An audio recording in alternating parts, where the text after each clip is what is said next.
Hello everyone, I'm Kevin Piland, thank you for joining us. Now, I want to talk to you folks today about a dad who forced his son to drink alcohol until he passed out with no pulse. Now, before I get to that issue, I want to say this reminds me of a form of child abuse in some way. And I'll give you an example. The Andre Peterson case, he admitted he was not a perfect parent, but he doesn't believe he's a child abuser, and of course, he did learn from his mistakes, and he went back out to play for the Minnesota Vikings. That was pretty upsetting. A switch and a tree branch are not the best tools to use for spanking, but the good news is this story has nothing to do with that at all. I say this because police say that an East Tennessee father forced his son to drink alcohol Saturday night until he passed out as a punishment after he caught the 15-year-old drinking.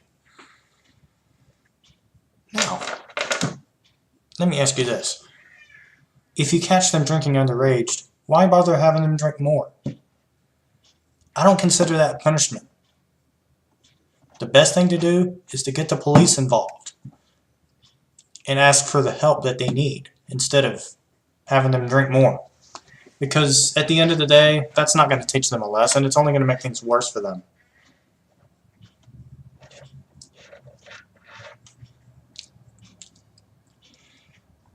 The people at WBIR TV stated that Sweetwater police have charged 35-year-old Mark Allen Hughes on Tuesday with aggravated child abuse and neglect with contributing to the delinquency of a minor.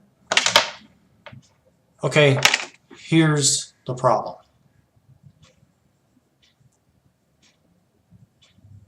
If you don't want them getting away with drinking underage, first of all, don't buy the alcohol in the first place.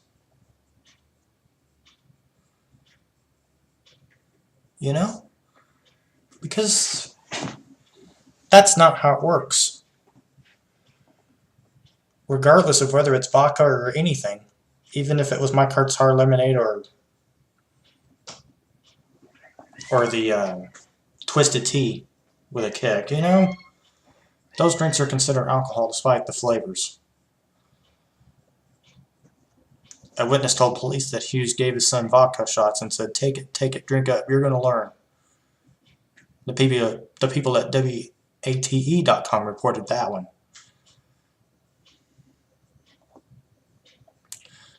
That station also reported that police were called to the teen's home by witnesses who said Hughes forced his son to play a drinking game. Officers said when they arrived, the boy had no pulse, and they performed CPR until an ambulance arrived. The teen's grandmother told WATE that the boy was placed on a ventilator. She told the station he had been released from the hospital and is doing well.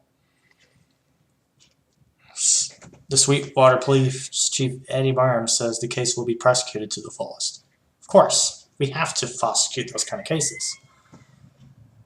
I want you to think about it this way. Even if you're wrong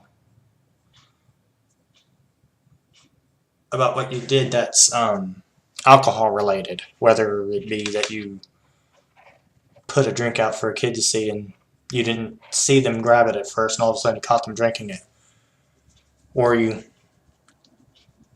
forgot where you put it. The reality is, just take it away from them and give them a different form of punishment instead of making them take shots. There's no need for that. Don't give them more alcohol than they already drank. That's not going to work. It's only going to teach them to drink more and more and more by the time they get older, and you don't want that.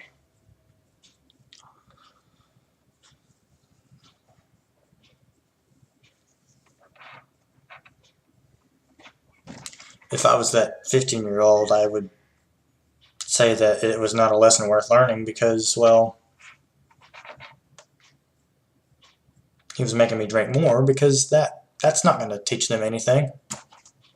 It's only going to make things worse for them here on out.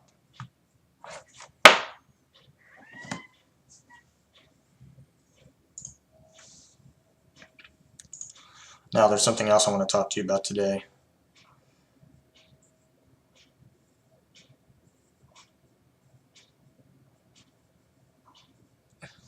And see, what's this thing? Oh yeah.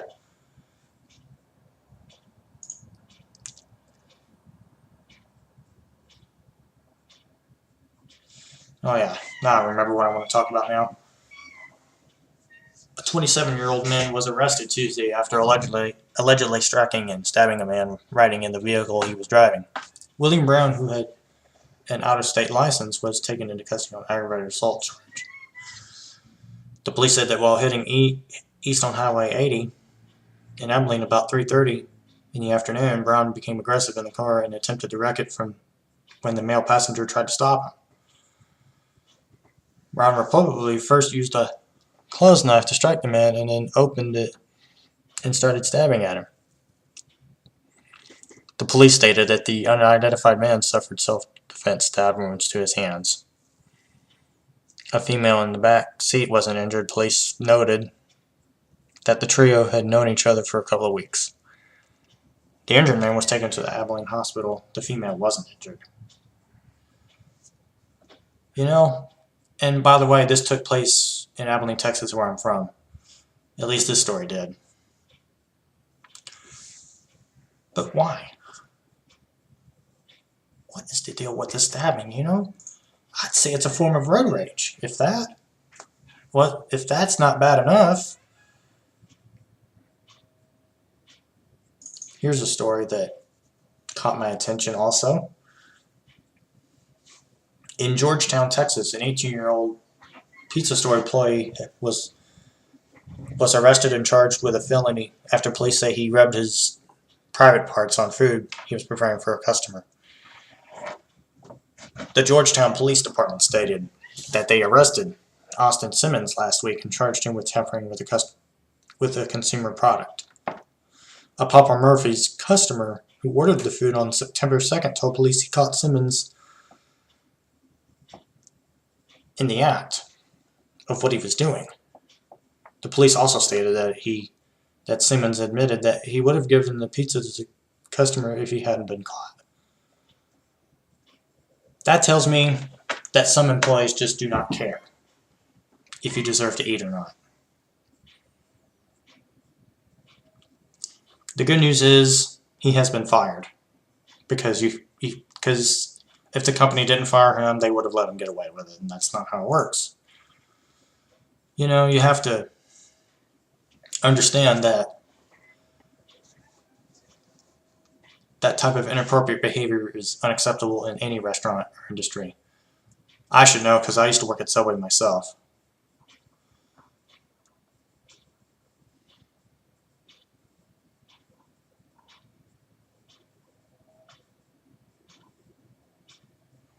Now,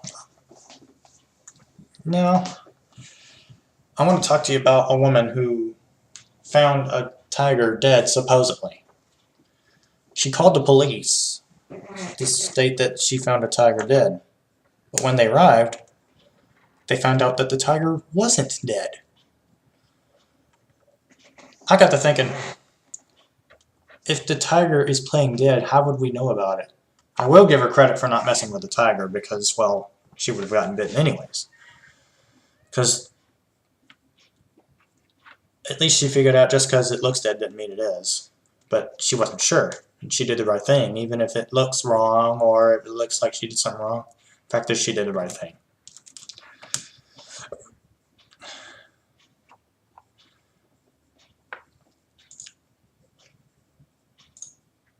Now,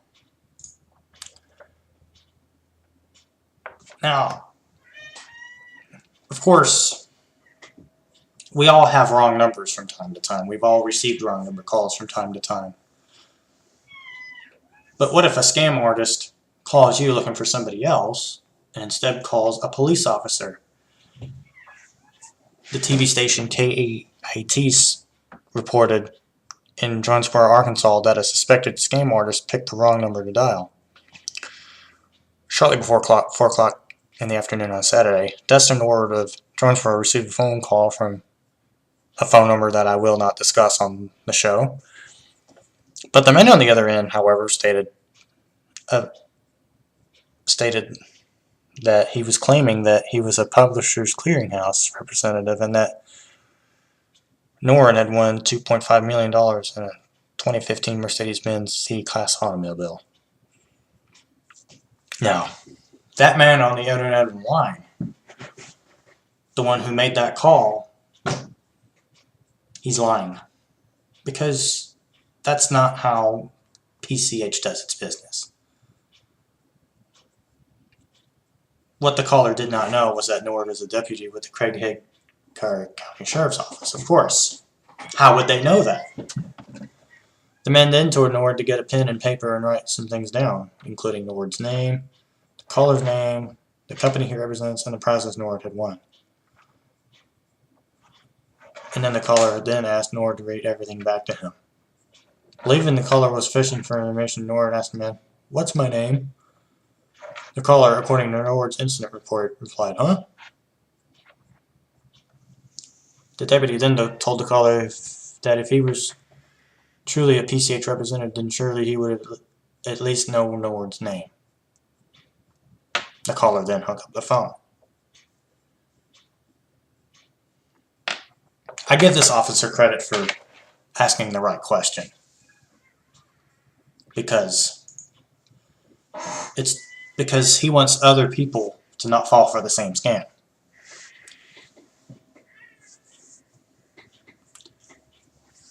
You know, a scam is a scam by any other name.